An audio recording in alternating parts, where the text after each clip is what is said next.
Queridos hermanos y hermanas, hoy quiero hablarles sobre una verdad fundamental de nuestra fe, la salvación solo por la fe, sola fide Esta fue la gran revelación que transformó la vida de Martín Lutero. Durante años, él luchó con la culpa y la carga del pecado, buscando agradar a Dios con sus propias obras. Pero un día, al meditar en la Escritura, comprendió que la salvación no se gana con méritos humanos, sino que es un regalo divino, recibido únicamente por la fe en Cristo. El Espíritu Santo es quien nos convence de pecado y nos lleva a los pies del Salvador. Nos muestra nuestra necesidad de gracia y nos llama a confiar solo en Jesús. La justificación ocurre en un instante, Dios nos declara justos en Cristo. La santificación, en cambio, es el proceso de transformación que nos hace más semejantes a Él. Hermanos, nunca olvidemos que nuestra salvación es por gracia, por medio de la fe, solo en Cristo A Él sea toda la gloria. Qué maravillosa enseñanza nos ha compartido hoy nuestro amado pastor. Con claridad y pasión, nos ha recordado la hermosa verdad del Evangelio: la salvación es un regalo de Dios, recibido únicamente por la fe en Cristo. Su mensaje nos llena de esperanza y nos anima a confiar plenamente en la gracia divina. Cada palabra ha sido guiada por el Espíritu Santo, tocando nuestros corazones y fortaleciendo nuestra fe. Damos gracias a Dios por la vida de nuestro pastor, por su sabiduría y dedicación en guiarnos en el camino de la verdad. Que el Señor lo bendiga y siga usando su vida poderosamente.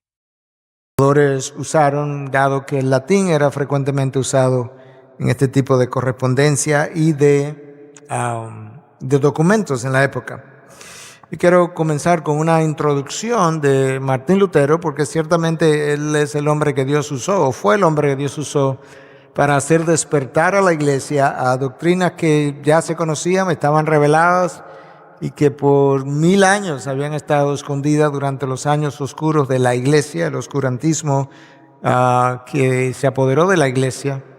Y Martín Lutero, como ya le mencioné en una clase anterior, vivía atormentado por sus pecados, porque no podía encontrar salvación o el sentido de salvación, el sentido de paz, de poderle pedir perdón a un Dios que él sienta que lo había perdonado y que él pudiera caminar ese día libre, gozoso de sentirse salvo. Y por eso en una ocasión, como ya le he compartido, alguien le preguntó: Martín, ¿tú amas a Dios? Y él dice: amo a Dios, yo a veces le odio. Porque Martín veía a este Dios como un juez acusador, continuamente con un dedo sobre él, reconociendo que él nunca podía hacer nada completamente puro y de manera continua y permanente. Pero él entendió un día que la salvación era por gracia, por medio de la fe. Y cuando él entendió eso, entonces estas son sus palabras: finalmente, meditando día y noche por la misericordia de Dios, yo comencé a entender que la justicia de Dios es aquella a través de la cual el justo vive como un regalo de Dios, por fe. Con esto yo me sentí como si yo hubiese nacido de nuevo por completo y que hubiese entrado al paraíso mismo a través de las puertas que habían sido abiertas ampliamente. Cuando Martín habla de la justicia de Dios, es aquella a través de la cual el justo vive. Recordemos que la palabra en el inglés sería righteousness, que sería traducida como la rectitud moral. La rectitud moral de Dios, que es requerida para yo entrar al reino de los cielos, es algo que Martín entendió ese día, que era un regalo de Dios. La rectitud moral de Dios es aquella a través de la cual el justo vive como un regalo de Dios. Es algo que Dios otorga, es algo que Dios da como un don. No es algo que yo puedo ganarme, no es algo que yo necesito ganar y mantener. No es algo que necesita un confesionario diario de 2 y 3 horas, como ocurría con él. Y él llegó a entender eso a través del estudio de la palabra. De ahí que la palabra dice: la fe viene por el oír y el oír por la palabra de Dios. Martín Lutero dice que él se sintió como si hubiese nacido de nuevo. Probablemente eso fue lo que le pasó, que nació de nuevo y sintió que había entrado al paraíso por las puertas que habían sido abiertas ampliamente, precisamente para que él entrara. Y uno de los versículos que Dios usó en su mente y en su reflexión fue este de Romanos 1:17, porque en el Evangelio la justicia de Dios, the righteousness of God, la rectitud moral, la santidad de Dios perfecta, se revela en el Evangelio. ¿Cómo? Por fe y para despertar fe en mí, como está escrito, mas el justo por la fe vivirá. Martín Lutero no entendía esas palabras, no entendía cómo por fe yo puedo adquirir la justicia de Dios, la rectitud moral de Dios que me permite entrar al reino de los cielos. Yo hablaba con alguien hoy, le preguntaba justamente, si tú mueres hoy, ¿cómo tú piensas qué le dirías tú a Dios para que te dejara entrar al reino de los cielos? Y, bueno, por las cosas que yo he hecho, bueno, si es por las cosas que tú has hecho, yo he hecho, estamos fuera del reino de los cielos. Porque es un regalo de Dios, no es algo que yo puedo obtener por nada que yo pueda hacer. Y eso fue lo que volvió a Martín Lutero realmente medio lunático en un momento dado. Y la razón está explicada en esta cita que yo voy a traer. Escucha, es una cita de Oswald Chambers. Yo creo que Dios le dio sabiduría para él poder entender algo que Martín Lutero no solamente entendió, sino que vivió cuando no podía encontrar sosiego con Dios. Oswald Chambers dice, una vez que la conciencia comienza a ser despertada, es despertada cada vez más, hasta que produce la convicción terrible de que soy responsable ante Dios por quebrantar su ley. Vamos a pararnos ahí un momentito. Mi conciencia muchas veces está ahí tranquila. El inconverso no está molesto, él no le preocupa lo que Dios piensa de él, porque su conciencia está adormecida. Pero llega un momento, dice Oswald Chambers, que la conciencia comienza a ser despertada por Dios. Quizás un sermón que tú estás oyendo como incrédulo, o quizás a veces hasta como creyente, porque hay un área de tu conciencia que no ha sido despertada, y de repente tú comienzas como, y en la medida en que esa conciencia va siendo despertada, eso va creciendo. Entonces él dice lo siguiente: yo sé que Dios no puede perdonarme y seguir siendo Dios, o sea, pasar por alto el pecado y seguir siendo Dios. Si Él lo hiciera, yo tendría un sentido de justicia superior al de Él. O sea, lo que Oswald Chambers está diciendo es, yo como humano entiendo que el pecado no puede ser pasado por alto. Simplemente ya lo pasé por alto y me olvidé de eso. Si yo puedo entender que el pecado, lo mal hecho, necesita ser ajusticiado, pues Dios lo tiene que entender mucho más. Y él dice, si Él lo hiciera, si Dios pasara por alto, yo tendría un sentido de justicia superior al de Él. No hay nada en mi espíritu que me pueda liberar del pecado. No tengo poder. Estoy vendido al pecado. Pero en esta segunda parte, donde está la parte donde yo quería llegar. La convicción de pecado lleva a este hombre a una condición de desesperanza y de impotencia. Ahí estaba Martín Lutero. El entender y la acusación y el pecado y poderlo entender.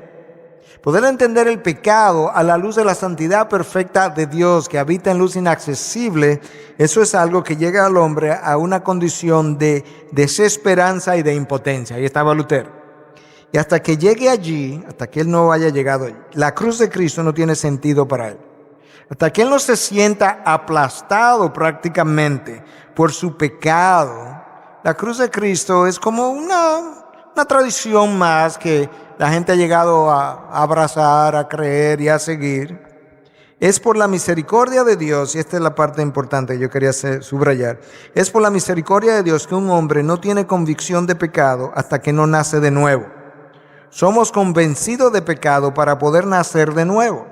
Entonces el Espíritu Santo nos convence de pecado. Escucha, si Dios nos diera convicción de pecado separado del conocimiento de su redención, nos volveríamos locos. Si Dios me diera entendimiento y convicción de pecado, como se lo dio a Martín Lutero, si Dios me da convicción de pecado, pero al mismo tiempo yo no entiendo que yo puedo tener redención, perdón de mis pecados en la cruz, yo me vuelvo loco y no puedo vivir con eso. Martín Lutero no podía dormir, amanecía a veces despierto a la intemperie, en el frío del invierno, casi desnudo, tratando de mortificar su alma para obtener perdón. Se volvió loco. Lo que Chambers está diciendo es por la gracia de Dios, que cuando tú vienes a despertar a la realidad de tu pecado, Dios te hace despertar junto con tu nuevo nacimiento y al lado de la cruz, donde tú puedes decir, gracias a Dios. porque de lo contrario, tú perderías la cabeza. Martín Lutero entendía esta doctrina que estamos enseñando hoy como el artículo, Calvino lo entendía igual, sobre el cual la iglesia se levanta o se derrumba. En la época de Martín Lutero, la iglesia católica enseña todavía, pero lo enseñaba de una forma mucho más hereje, yo pudiera decir, que el perdón era por obras, y en aquella ocasión por indulgencia, que tú pagabas dinero. Y cuando tú pagabas dinero, iba y visitaba y besaba una estatua, de una de estas reliquias que ellos tienen, que tú eras perdonado de tus pecados. Y la lucha principal en la época de Lutero era básicamente cómo son perdonados los pecados para salvación. Y entonces cuando él finalmente entendió, no, los pecados son perdonados por fe, él dice, no, pero que este es el artículo sobre el cual la iglesia o se levanta o se derrumba. The article upon which the church stands or falls. O se queda de pie o se cae al piso. Y ciertamente es así. Bueno, eso no ha cambiado. Eso no ha cambiado en la iglesia de Roma. Eso no ha cambiado en ninguna otra religión donde todavía se piensa que mis pecados son perdonados a través de obras y de sacrificios, cuando la palabra de Dios enseña claramente que por las obras de la ley ningún ser humano puede ser justificado delante de Dios. Roma no cambia esa posición, y no cambia la posición porque no ha estado dispuesta a agregar una sola palabra. Cuando a veces usted dice que la gente que estudia doctrina son muy quisquillosos, sí, la razón es que una palabra, a veces, como es en este caso, el problema. Roma no ha querido decir que la salvación es por fe solamente. Esa palabra sola, ellos no la han admitido nunca. Y se quedan diciendo que la salvación es por fe más las obras. ¿Pero tú estás de acuerdo que es por fe? Sí. Ok, pero tú le puedes poner ahí solamente. No. Pues entonces. Y tenemos 500 años en eso. O sea, después que esto salió a la luz. Y al día de hoy no lo dicen ni lo van a decir. Este otro autor decía, la justificación es el alma del cristianismo. O sea, el perdón por fe, esa es la justificación. Y la fuente de todo verdadero consuelo y santificación. El que se equivoca en esta doctrina se equivoca para su destrucción eterna. El que se equivoca en la doctrina de la justificación por fe solamente, se condenó. Tú te puedes equivocar en la escatología, que si Cristo viene en el medio de la tribulación, después de la tribulación, antes de la tribulación, si no hay tribulación, te puedes equivocar en todo eso, todo lo que tú quieras, y ir al cielo. Pero si tú te equivocaste en cómo la justificación del pecador se da, lamentablemente no puedes entrar al reino de los cielos, porque hay una condición, y que es por fe solamente. Y si es por fe solamente, y yo quiero agregarle obras, pues ya yo distorsioné justamente lo que Dios ha señalado. Y en este texto de Romanos 3, a partir del versículo 20 hasta el 28, un texto un poco largo, pero de varias maneras se ve aquí, al igual que en otros textos que vamos a estar viendo, claramente cómo la salvación ciertamente es por fe solamente y la imposibilidad de que sea por obras.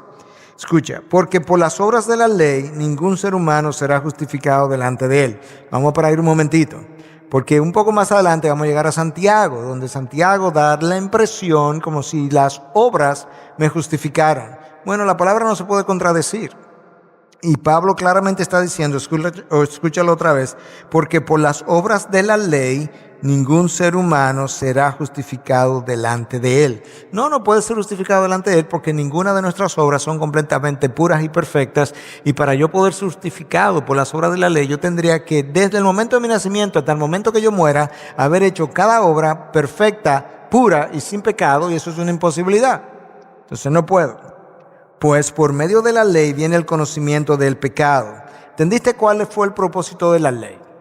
La ley, los reformadores hablaban de que la ley tenía 2 y hasta 3 propósitos, dependiendo de quién uno lee. Pero el propósito número 1 de la ley era restringir el pecado. En otras palabras, aún la ley tenía y tiene un efecto aún sobre el incrédulo, porque en años atrás, y todavía en algunos de nuestros países, algunas de estas leyes persisten.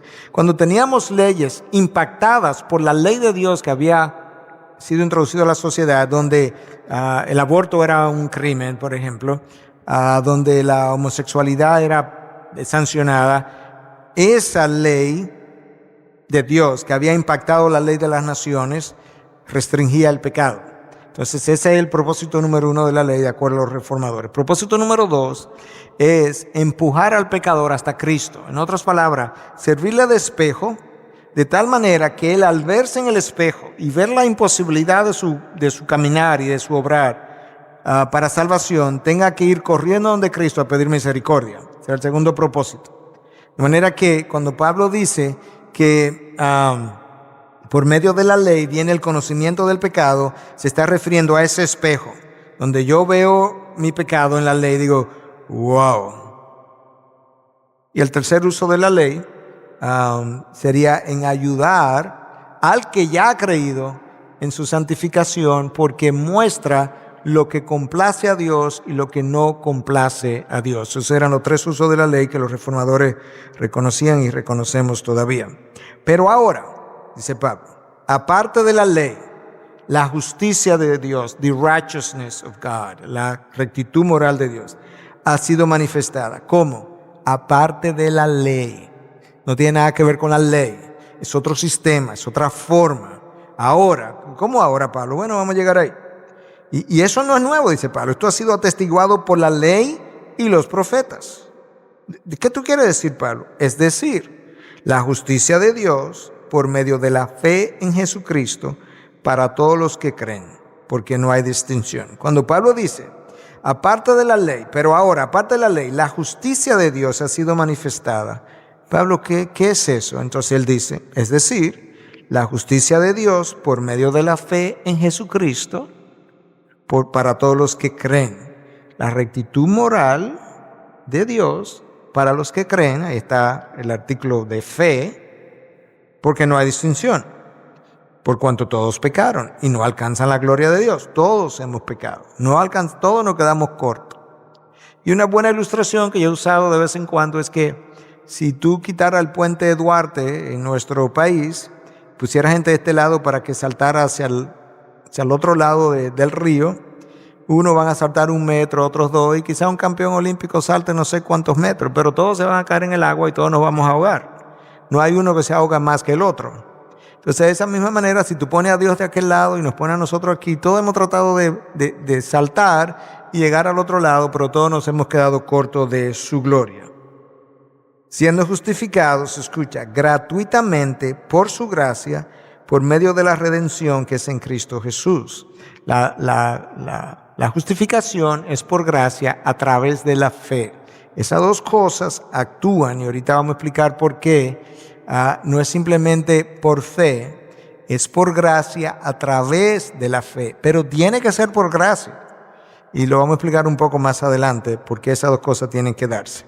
Entonces Pablo continúa, a quien Dios, refiriéndose a Cristo, exhibió públicamente como propiciación por su sangre a través de la fe, como demostración de su justicia, porque en su tolerancia Dios pasó por alto los pecados cometidos anteriormente, para demostrar en este tiempo su justicia, a fin de que Él sea justo y sea el que justifica, el que tiene fe en Jesús. Ahí está otra vez el énfasis. El que justifica al que tiene fe en Jesús. ¿Dónde está pues la jactancia? Queda excluida. ¿Por cuál ley? ¿La de las obras? No, sino por la ley de la fe. La jactancia queda excluida. ¿Por qué queda excluida? Porque no es por la ley de las obras, sino por la ley de la fe. ¿Qué es lo que la ley de la fe dice? Que la fe es un don de Dios. Dios tiene que darle eso al hombre. Y entonces, si es un don de Dios, es un regalo de Dios, ¿dónde está la jactancia? En ningún lugar. Porque concluimos que el hombre es justificado por la fe, aparte de las obras de la ley. Separado de eso. Recuerda ese versículo, porque cuando lleguemos a Santiago, Santiago va a aparecer que está diciendo que las obras me justifican. Y si lo tomas solo, eso es lo que Santiago dice.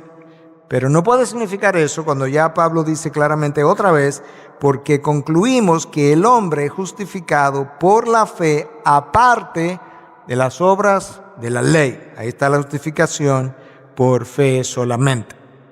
En teología hablamos de monergismo y sinergismo. De hecho, en infectología hablamos de sinergismo, cuando dos antibióticos tú lo usas al mismo tiempo y el efecto de ambos combinados es superior al efecto de cada uno de ellos por separado.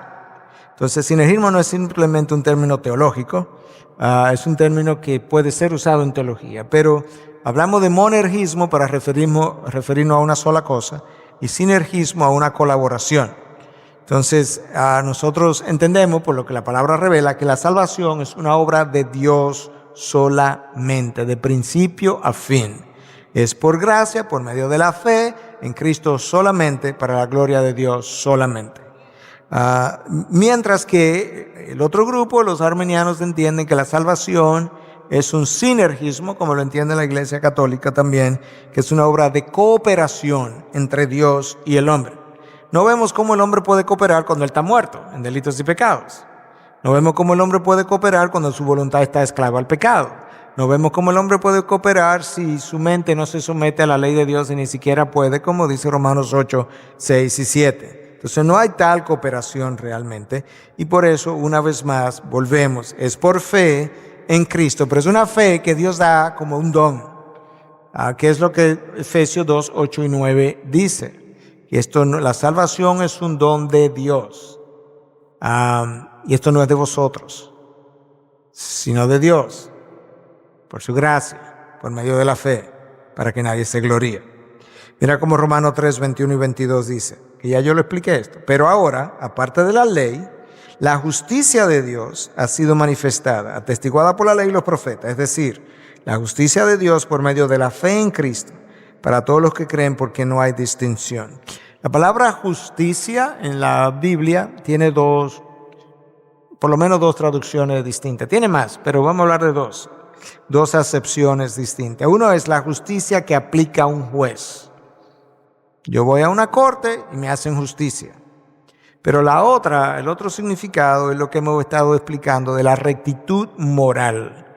Y en este caso, cuando el texto dice que la justicia de Dios se manifiesta por medio de la fe, está hablando de la justicia, la rectitud moral de Dios que yo recibo por medio de la fe. Pero se refiere también a un estatus, un estado en el que yo estoy declarado justo delante de Dios. De manera que no es simplemente la santidad de Cristo o su rectitud moral que me ha sido entregada, cuando hablamos de justicia, sino que el término también hace referencia a un estado en el que yo me encuentro de justificación, de perdonado y justificado, declarado justo delante de Dios. Y eso es lo que es por fe solamente. ¿Cómo ocurre? ¿Cómo ocurre eso? Bueno, el día en que yo creo, entonces, mis pecados han sido imputados, cargado a la cuenta de Cristo. Y la santidad de Cristo es cargada a mi cuenta. Por tanto, como hemos explicado tantas veces, en la cruz Cristo fue tratado como si Cristo hubiese vivido mi vida. Y el día que yo recibo a Cristo, el día que yo le entrego mi vida, yo soy tratado por el Padre como si yo hubiese vivido la vida de Cristo. Por eso no voy a la cruz, por eso no voy al infierno, por eso voy a la gloria. ¿Por qué? Porque Dios me trata como si yo hubiese vivido la vida de Cristo. Y Cristo fue a la cruz y estuvo ahí en la cruz y pasó por las 3 horas de oscuridad y se sintió abandonado del Padre porque Él estaba ahí, porque estaba en sustitución mía como si Él hubiese vivido mi vida. La salvación, dice Pablo, que es la justificación, es por medio de la fe, atestiguada por la ley y los profetas. Con eso Pablo me está diciendo, esto no es nuevo.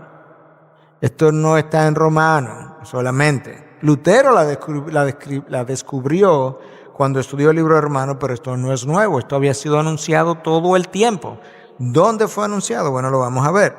Génesis 15:6.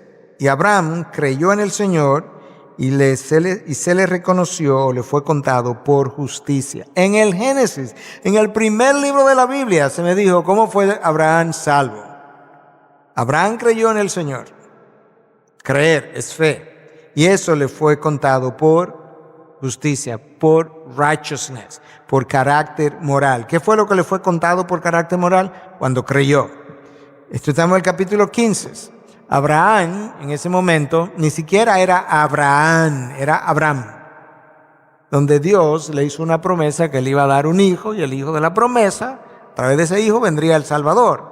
Pero lo único que Abraham entendió en ese momento es que venía el hijo de la promesa. Él creyó, y esa fe que depositó en el Dios que se le reveló, se le fue contado a Abraham por justicia. Nota entonces cómo el Nuevo Testamento repite una y otra vez lo que Abraham hizo. Escucha, Romanos 4:3. Porque, ¿qué dice la Escritura? Y creyó Abraham a Dios y le fue contado por justicia. Gálatas 3:6. Así Abraham creyó a Dios y le fue contado como justicia. Una y otra vez. Pablo está explicando en Romanos cómo se da la salvación, y a los Gálatas lo está reprendiendo porque después de haber comenzado por el Espíritu estaban tratando de volver a las obras de la ley, como si las obras de la ley lo pudieran justificar. Y él dice, así Abraham creyó a Dios y le fue contado por justicia. Luego llegamos a Santiago. Santiago dice en 2:23, y se cumplió la Escritura que dice, y Abraham creyó a Dios y le fue contado por justicia. Santiago 2:23, porque ahora vamos a lidiar un poquito con Santiago en un momento, y yo quiero que tú entiendas que Santiago, que fue un libro que Lutero al principio no quería aceptar como inspirado porque no lo entendía, Santiago dice claramente en 2:23 que la Escritura se cumplió cuando Abraham creyó a Dios y le fue contado por justicia. El texto ahí, o la palabra traducida como contado en el griego es logizomai, que está ahí escrito. Y básicamente lo que significa es esto: tomar algo que le pertenece a alguien y acreditárselo a la cuenta de otro. Se toma $1,000, $1,000 que me pertenecen a mí y se lo acredita a la cuenta de otro. Ahora, ¿qué resulta? Que mi cuenta queda con $1,000 menos y la suya queda con $1,000 más. Bueno, en el caso de Jesús, la santidad de Jesús me es contada a mí como justicia. Ahora, Él no queda sin justicia, porque estamos hablando de Dios, no de una cuenta de banco ahora, pero es esa imputación, el cargarme a la cuenta mía aquello que realmente le pertenece a Jesús. Recuerda que el texto habla que esto fue atestiguado por la ley y los profetas. Tú llegas a Habacuc, al profeta Habacuc, y de una manera tan clara como Romano lo revela, dice exactamente la misma cosa en 2:4. Mas el justo por su fe vivirá. El justo por su fe vivirá. Abraham no fue salvo por las obras de la ley, porque de hecho ni la ley existía. Moisés vino después de Abraham. Abraham fue salvo de la misma manera que yo soy salvo. No ha habido nadie en el planeta Tierra salvo de otra manera que no sea la misma manera que usted y yo somos salvos. Abraham puso su fe en un Mesías que había de venir, y tú y yo hemos puesto la fe en el mismo Mesías que ya vino. Él la puso hacia adelante la fe y nosotros la pusimos hacia atrás. Pero es el mismo Mesías. Por eso Job, que se piensa que vivió en la época de Abraham, decía, yo sé que mi Redentor vive. Su Redentor, su Salvador, yo sé que vive. Entonces eso es algo que había estado revelado. Y entonces ahora tú encuentras de nuevo Romanos 3:24, siendo justificado gratuitamente por su gracia, por medio de la redención que es en Cristo Jesús. Y mira cómo Efesios 2:8-9, que ya yo hice alusión a esto, cómo lo dice. Porque por gracia habéis sido salvados por medio de la fe. Por gracia, por medio de la fe. Ve las dos cosas interactuando. Y ahorita explicamos por qué tiene que ser así. Y esto no de vosotros. Más claro de ahí no puede decir. Es por gracia, por medio de la fe. Pero eso no de vosotros. Sino que es un don de Dios. Es un regalo de Dios. No por obras, para que nadie se gloríe. ¿Cómo puede una religión, cómo puede Roma insistir que las obras juegan un rol cuando literalmente dice no por obras? No solamente eso, sino que Romanos dice claramente, por las obras de la ley ningún ser humano será justificado delante de él. Entonces, ¿dónde está la jactancia? ¿En la ley de las obras? No, la ley de la fe. Claramente, una y otra vez enfatizando cómo se da la salvación. La salvación es por gracia, pero el instrumento es la fe, la confianza que yo deposito en la persona de Jesús. Y la razón, déjame explicar un poquito esto primero. El contenido de la fe es importante. Esto es algo que yo he explicado en otras clases, pero recuerden que no todo el mundo ha estado cuando estamos enseñando acerca de esto. Pero el contenido de la fe es importante porque los reformadores pudieron entender, como hay mucha gente que tú dices hoy en día en la calle, ¿tú crees en Dios? Sí, sí, yo creo en Dios. Pero vive como si Dios no existiera. Pero él dice que cree en Dios, sí. Pero ¿realmente él cree en Dios? Bueno, él dice que sí, él dice que él cree que Dios creó el mundo, pero ¿realmente él cree en Dios de una manera que lo salve? Bueno, es otra cosa. Bueno, entonces ellos aprendieron o supieron cómo ayudarnos a entender que hay una fe salvífica que salva y hay una fe que no es salvífica, que no me da ninguna salvación. Y Santiago también nos ayuda a entender eso. Pero lo que ellos decían es que la fe que salva tiene 3 componentes. Aunque usted no sea teólogo, y usted es salvo. Si usted es salvo, aunque no entienda ni siquiera ninguno de estos términos, usted tiene estos 3 componentes en su fe. Número 1, usted tiene conocimiento. Conocimiento de su pecado, conocimiento de que Cristo es el Redentor. Usted tiene ese conocimiento. Eso es notitia, como noticia en el latín. Luego, si alguien te pregunta, ¿tú crees que Cristo es el único Salvador? Tú asientes, ascensus. ¿Estás de acuerdo? No solamente que tú lo has oído, sino ahora que tú te has puesto de acuerdo. Pero eso no me salva. Y la razón por la que no me salva es porque Satanás y sus demonios tienen el conocimiento que Satanás, por ejemplo, es pecador. ¿Satanás sabe que él es pecador? ¿Satanás sabe que Cristo es el único camino para llegar a Dios? Él asiente eso, pero está condenado. Y por eso es que Santiago me dice, literalmente, ayudándome a entender la diferencia de fe y fe, tú crees que Dios es uno, haces bien. También los demonios creen y tiemblan. De manera que si tú tienes el componente 1 y el componente 2 de la fe, quizá califica para ser un demonio, pero no para ser salvo. Para ser salvo yo necesito un poco más. Yo necesito fiducia, de donde viene la palabra fe, confianza depositada en Dios. Si tú le preguntas a Satanás, ¿tú tienes tu fe depositada en Dios? Te va a decir que no. Tú le preguntas a los demonios, ¿tú tienes tu fe depositada en Dios? No, no la pueden tener jamás, pues son sus enemigos. Entonces hay mucha gente con notitia, en conocimiento, hay mucha gente con ascensos. El 90% del dominicano. ¿Tú crees que Dios existe? ¿Tú crees que hay un infierno? ¿Tú crees que hay una gloria? ¿Tú crees que va para el cielo? ¿Cómo tú vas a llegar al cielo? Ya me la puso difícil. Yo le explicaba a alguien o le decía, fulana, si tú me dices que tú has ido a Santiago y yo te pregunto que cómo yo llego a Santiago y tú me dices, bueno, yo no creo que tú sabes llegar a Santiago. Si tú no me puedes explicar cómo yo llego al cielo, no creo que tú llegaste. Entonces no estás en el reino de los cielos. ¿Te das cuenta? Entonces yo necesito fiducia, confianza en el Señor. Lo que los discípulos no tenían al principio. Vamos a ver si entendemos a Santiago un poco, porque Santiago como que nos complica las cosas, hasta que yo entiendo que la palabra tiene que interpretar la palabra. Y no puedo interpretarla yo, tiene que Dios interpretar su propia palabra. Mira lo que dice Santiago. Santiago 2, versículo 14. ¿De qué sirve, hermanos míos, si alguno dice que tiene fe, pero no tiene obras? Yo voy a la universidad, me gradué de ingeniero. Yo soy ingeniero. Qué bueno. ¿Tiene alguna obra que me enseñe? No, yo nunca he hecho ni una cera. Voy a la universidad, me gradué de médico. ¿Tú tienes algún paciente que me pueda hablar? Yo ni una temperatura he tomado.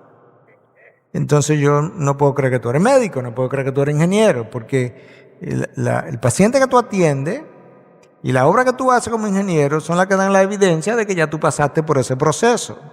Entonces, ¿de qué me sirve, hermanos míos, si alguno dice que tiene fe pero no tiene obras? ¿Acaso puede esa fe salvarlo? O sea, Santiago está lidiando con la naturaleza de la fe, que es distinto con lo que Pablo estaba lidiando. Pablo estaba lidiando con la naturaleza de la justificación, cómo yo soy salvo. Santiago está lidiando con la naturaleza de la fe. Si un hermano o una hermana no tiene ropa y carecen del sustento diario, y uno de vosotros les dice, id en paz, calentados y saciados, pero no les dais lo necesario para su cuerpo, ¿de qué les sirve? ¿De qué les sirve? No tengo que ponerme, tengo frío. Calentaos. Ajá, ¿con qué tú quieres que me caliente? ¿De qué le sirve? No le sirve de nada. Entonces él está usando esa ilustración. Él no está diciendo que si alguien le pidió una camisa y usted no se la dio, usted no es salvo. Eso no es lo que él está diciendo. Está usando una ilustración de que si tú envías a un hermano diciendo que tiene frío, calentaos, y no hacen nada, pues a él no le sirve de nada. Pues de esa misma manera hay fe que no sirve de nada. Es lo que él está diciendo. Así también, te das cuenta que él está haciendo una ilustración, así también la fe por sí misma, si no tiene obras, está muerta. Porque la fe, si es una fe viva, tiene obras. Entonces la salvación no es por obras, pero resulta en obras. O sea, mi salvación, yo no me la gano con obras. Pero una vez yo la tengo, yo hago obras. Porque ya es mi naturaleza el querer obrar para Dios. Entonces Santiago sigue en el versículo 18. Pero alguno dirá, tú tienes fe y yo tengo obras.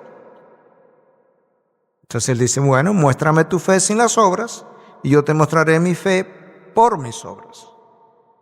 En otras palabras, tú me dices que tienes fe. ¿Ok? ¿Tu santificación? No, yo no he dado frutos.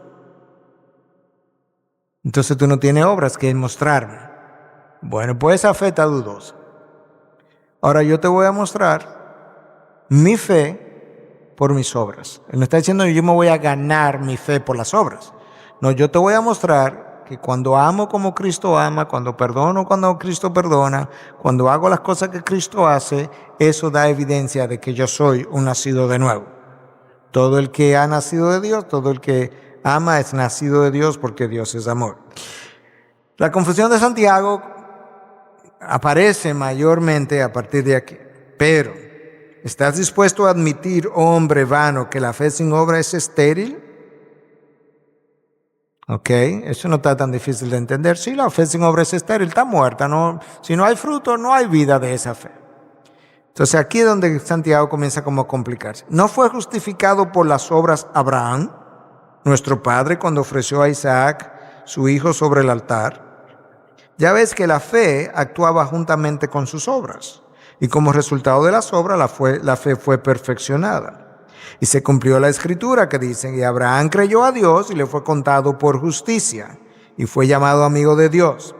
Vosotros veis que el hombre es justificado por las obras y no solo por la fe. Y de esa misma manera, ¿no fue la ramera Rahab también justificada por las obras cuando recibió a los mensajeros y los envió por otro camino? Porque así como el cuerpo sin el espíritu está muerto, así también la fe sin obras está muerta. Bueno, eso parecería una contradicción, pero no lo puede ser. No lo puede ser porque el mismo Santiago, en el mismo texto que yo acabo de leer, nota en el versículo 23 dice, y se cumplió la escritura que dice, y Abraham creyó a Dios y le fue contado por justicia. Ahí mismo, en el centro del texto que yo acabo de leer, el mismo Santiago dice que Abraham creyó y le fue contado por justicia. Entonces, eso nos da a nosotros una idea que Santiago tiene que estar hablando de otra cosa cuando habla de las obras. Porque él mismo me dice en el mismo texto cómo fue que Abraham fue justificado. Versículo 20 del texto que leímos. ¿Está dispuesto a admitir, oh hombre vano, que la fe sin obra es estéril? Sí, porque la salvación es por fe solamente, pero no es una fe que está sola. Está acompañada de obras. Las obras que él hace ahora, porque la nueva naturaleza que él tiene dentro, la morada del Espíritu Santo, lo lleva a hacer esas obras. Entonces la salvación, la fe verdadera siempre nos lleva a obrar. Eso de que mi esposo, mi tío, mi sobrino hizo salvación, hizo profesión hace 15 años pero no ha dado fruto, no, él no es salvo. Porque el fruto no es una cosa que yo me esfuerzo en dar. Si hay algo que yo tengo claro, yo tengo mucho más claro hoy en día, creo yo, cómo es que la salvación se da. Porque yo era de los que estaba dispuesto a decir, no, que hice una profesión de fe, pero no tiene fruto. No, si tú no tienes fruto, tú no tienes salvación. Y es muy sencillo, como se lo explicaba a esta persona hoy.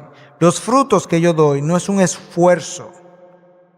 Cuando tú injertas una mata de rosa, como ya yo he explicado otras veces que mi papá hacía, el pedacito de tronco que le ponían a la mata de rosa macho que le hacía dar flores, ella no se esforzaba para nada en dar flores, porque su nueva naturaleza, su naturaleza había cambiado y tenía una nueva. Cuando el Espíritu Santo viene a morar dentro de mí, ese Espíritu Santo cambia mi naturaleza, y mi nueva naturaleza produce frutos, porque esa es su naturaleza, producir frutos. La ausencia de fruto dice, esa nueva naturaleza no está allá adentro. Entonces la diferencia entre Pablo y Santiago, como yo comencé a mencionar hace un rato atrás, en Romano Pablo explica la naturaleza de la justificación, la base de la justificación. Y la base de la justificación es la fe, no las obras. Eso es una cosa, eso es lo que Pablo está hablando. La base de la justificación, de mi salvación, es la fe, no las obras. Santiago toma la discusión y comienza a aclarar la naturaleza de la fe que salva. Pablo dice que la justificación es por fe. Santiago recoge el argumento y dice que yo voy a hablar ahora de cuál fe es la que salva. Entonces él dice, la fe muerta no da fruto, ni de santificación ni de buenas obras, y por tanto no es fe que salva. La fe viva muestra sus frutos en santificación y en obra ante los hombres. Entonces ahora regresamos al argumento de Abraham en Santiago 2. ¿No fue justificado por las obras Abraham nuestro padre cuando ofreció a Isaac su hijo sobre el altar? Ya ves que la fe actuaba conjuntamente con sus obras, y como resultado de las obras la fe se fue perfeccionada. Pero no, un momento. Entonces yo comienzo el argumento con alguien. Tú ves que la salvación es por fe y por obra. Mira lo que Santiago dice. Santiago dice que Abraham fue justificado no solamente por la fe, sino también por las obras cuando ofreció a Isaac. Y tú pudieras decirle en buen dominicano que dale gabela, deja que sigan. Cuando él termine, dice, ok. ¿Tú ves dónde tú te paraste? En el versículo 22. Vamos a continuar justamente en el próximo versículo, en el 23. Y se cumplió la escritura que dice, y Abraham creyó a Dios y le fue contado por justicia. ¿Tú ves que no es por las obras? En el mismo pasaje donde tú estás. Abraham le creyó a Dios y le fue contado por justicia. Otro argumento. ¿Cuándo dice Génesis que Abraham le creyó a Dios y le fue contado por justicia? Génesis 15.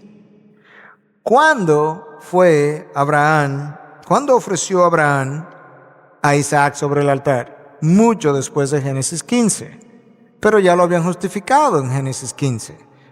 Entonces no puede ser que el ofrecimiento de Isaac sobre el altar pueda estar trayendo justicia y justificación sobre Abraham, porque ya le dijeron en el 15:16 que Abraham creyó y le fue contado por justicia. Un texto que lo repite Pablo en Romanos, lo repite Pablo en Gálatas, lo repite Santiago en 2:23. Entonces esto tiene que tener otro significado. Vamos a seguir. Vosotros veis que el hombre es justificado por las obras y no solamente por la fe. La clave está en varios versículos. Número 1, versículo 18.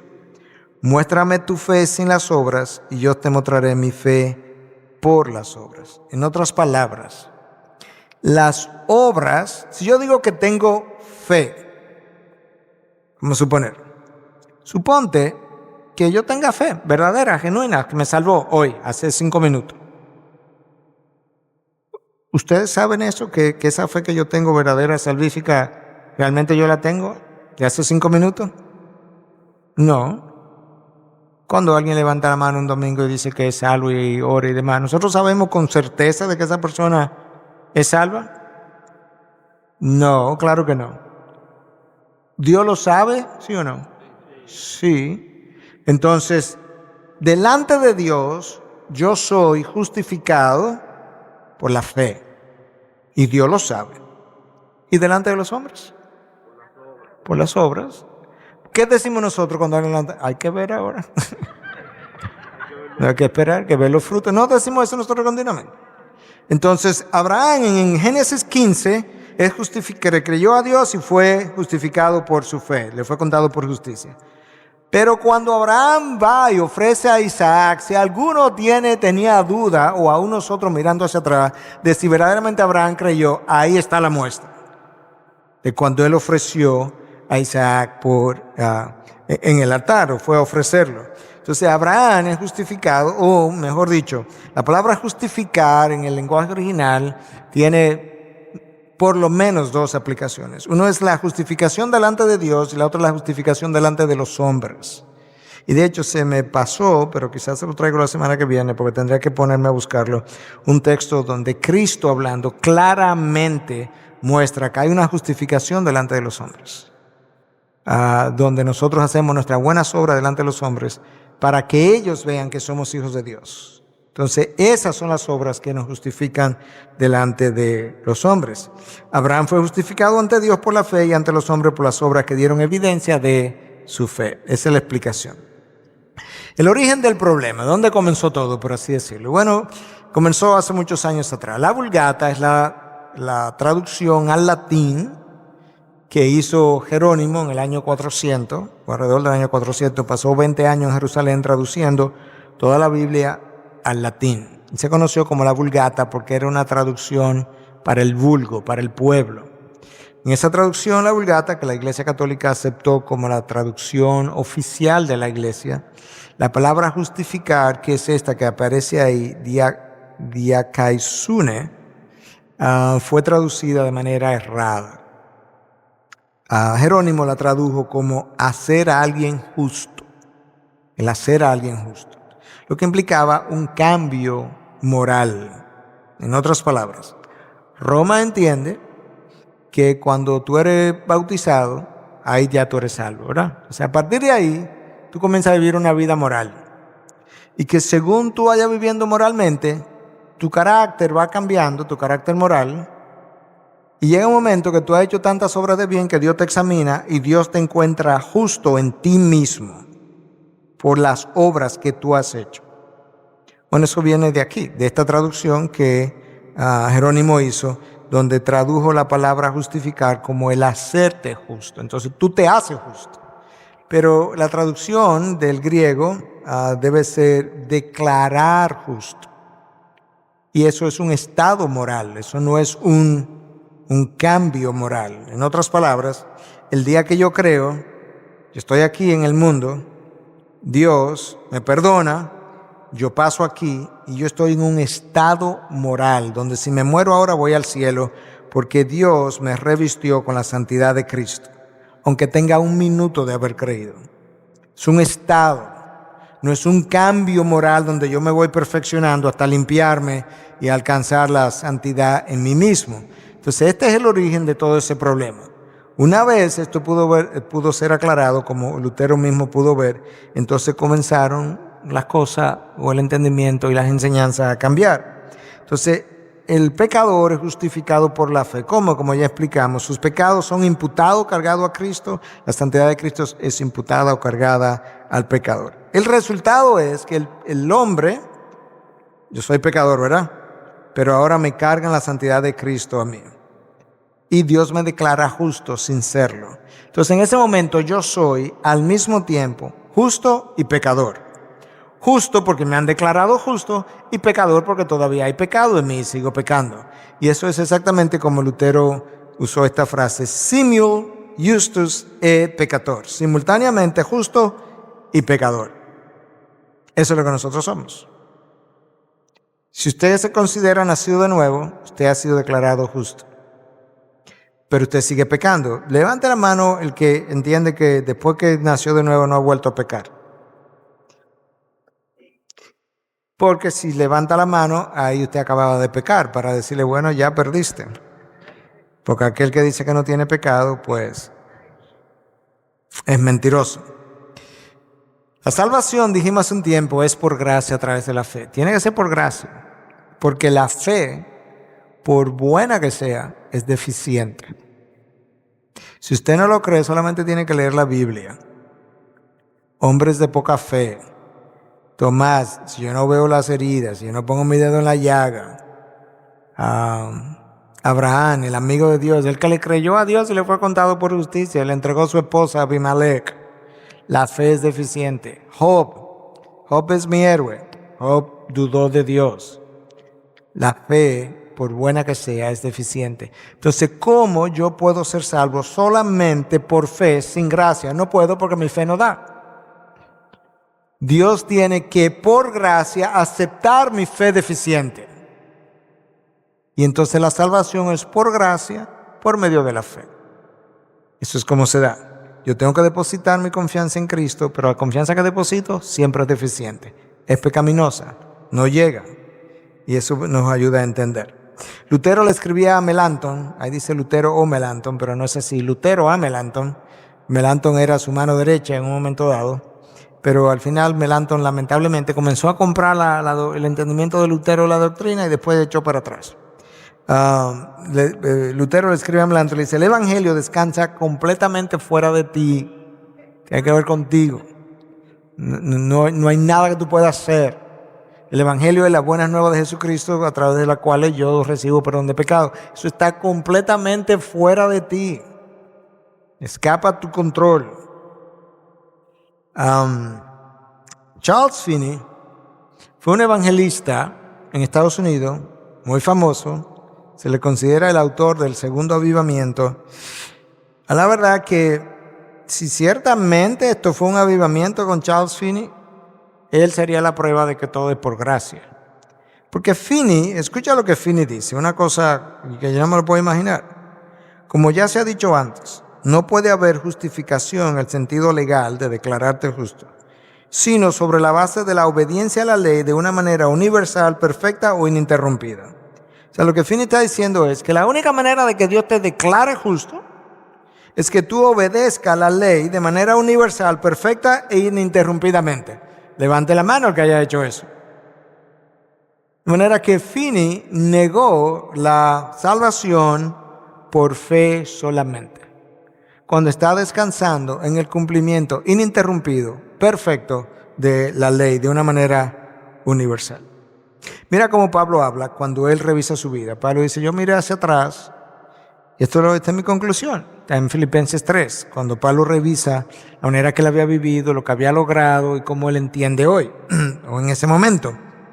Dice: pero todo lo que para mí era ganancia, lo he estimado como pérdida por amor de Cristo. Y aún más, yo estimo como pérdida todas las cosas en vista del incomparable valor de conocer a Cristo Jesús, mi Señor, por quien lo he perdido todo y lo considero como basura a fin de ganar a Cristo y ser hallado en Él. Escucha ahora.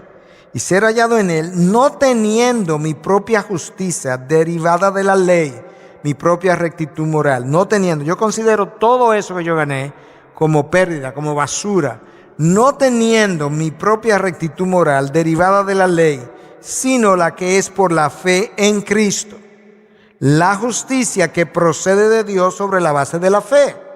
Pablo otra vez reiterando por qué es que él ha considerado todo esto como basura. Él dice: no, yo he perdido todo, ya yo considero todo eso como una pérdida. Sobre todo a la luz de yo entender que cuando yo hice eso, ahora yo tengo una rectitud moral o justicia que no es derivada de la ley, sino que es por la fe en Cristo. Pablo en un momento dado pensó que él cumplía con la ley a la perfección. Cuando él comienza a enumerar su currículum, él dice que él era fariseo de fariseos, de la tribu de Benjamín, circuncidado al octavo día. Y luego, entre otras cosas, Pablo dice, en cuanto a la ley, irreprensible. En ese momento, Pablo dice: yo cumplía la ley al dedillo, creía él.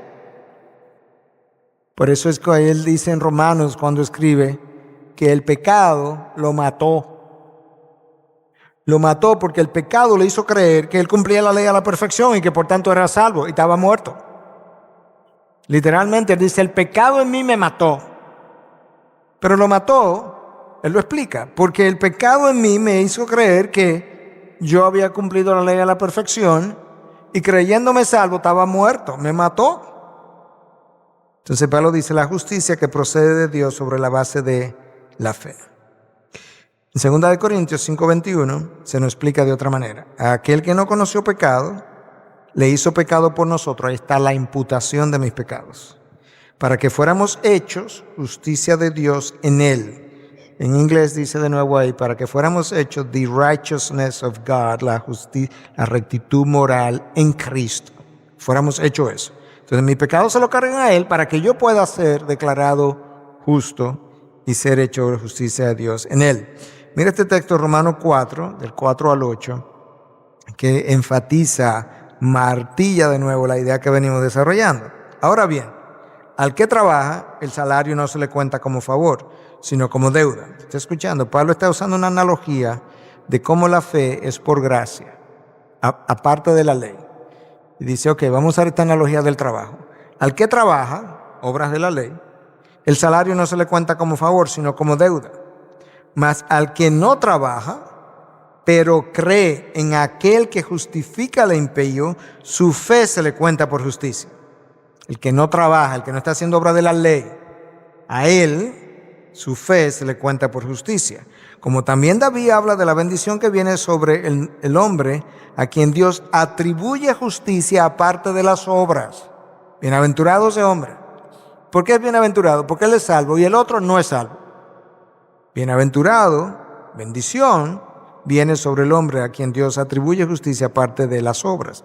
Bienaventurado aquello cuyas iniquidades han sido perdonadas y cuyos pecados han sido cubiertos.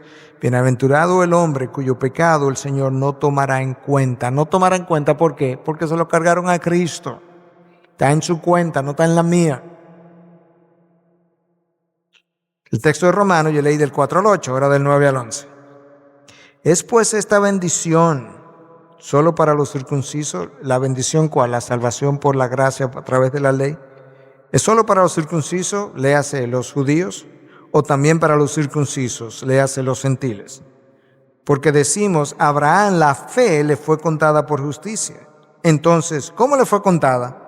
¿Siendo circunciso o incircunciso? O sea, cuando Abraham creyó y le fue contada por justicia, dice Pablo, ¿estaba él ya circuncidado o estaba sin circuncidar? No siendo circunciso, sino siendo incircunciso. En otras palabras, la circuncisión no tuvo nada que ver con la salvación de Abraham. ¿Entendieron? Pablo está argumentando a los judíos que creen que la circuncisión es el instrumento de salvación, y Pablo dice, un momentito. Abraham creyó y le fue contado por justicia. Génesis 15. Abraham, cuando dijeron eso de Abraham, ¿estaba circuncidado o incircuncidado? No incircuncidado, porque la circuncisión a Abraham se la hicieron en el capítulo 17 de Génesis. Y recibió la señal de la circuncisión como sello, o sea, como la señal del pacto, como sello de la justicia de la fe que tenía mientras aún era incircunciso. ¿Viste eso? Él recibió la circuncisión como un sello, una señal de la justicia, de la rectitud moral que tenía mientras él era incircunciso, o sea, mientras no lo habían circuncidado, para que fuera padre de todos los que creen, ahí está la fe, sin ser circuncidados, a fin de que la justicia también a ellos les fuera imputada. La justicia les fuera imputada, ahí está la palabra usada. Es una explicación para los judíos, que creen que si tú no eres circuncidado no puedes ser salvo. Mira ahora cómo en Romanos 5, 17 al 19 Pablo lo dice. Porque si por la transgresión de uno, por este reinó la muerte, mucho más reinarán en vida por medio de uno, Jesucristo, los que reciben la abundancia de la gracia y el don de la justicia. Así pues, tal como por una transgresión resultó la condenación de todos los hombres, así también por un acto de justicia resultó la justificación de vida para todos los hombres. Pregunta, cuando Pablo dice, así también por un acto de justicia resultó la justificación de vida para todos los hombres, ¿cuál fue ese acto de justicia?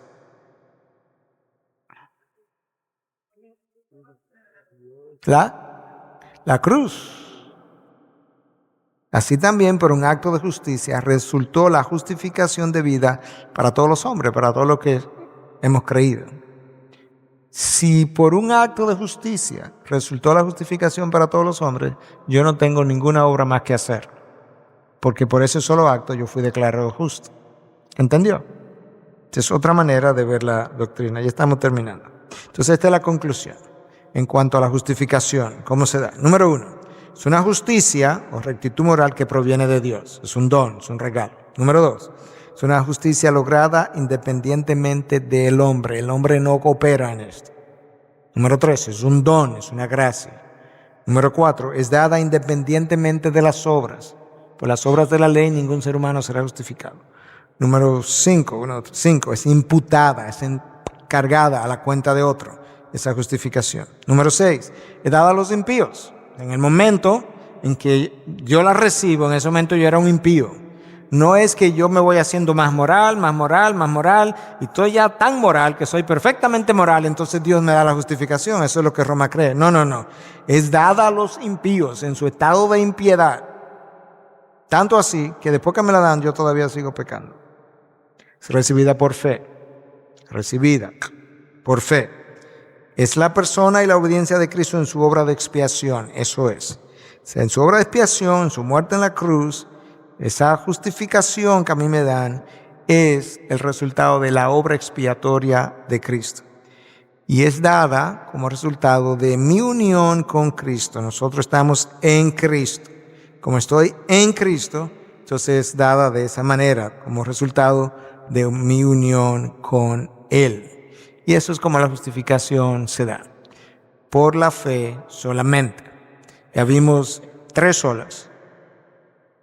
La sola escritura, por gracia solamente o sola gratia, y ahora sola fide, por fe solamente. Es el artículo sobre el cual la iglesia o se sostiene o se cae o se derrumba.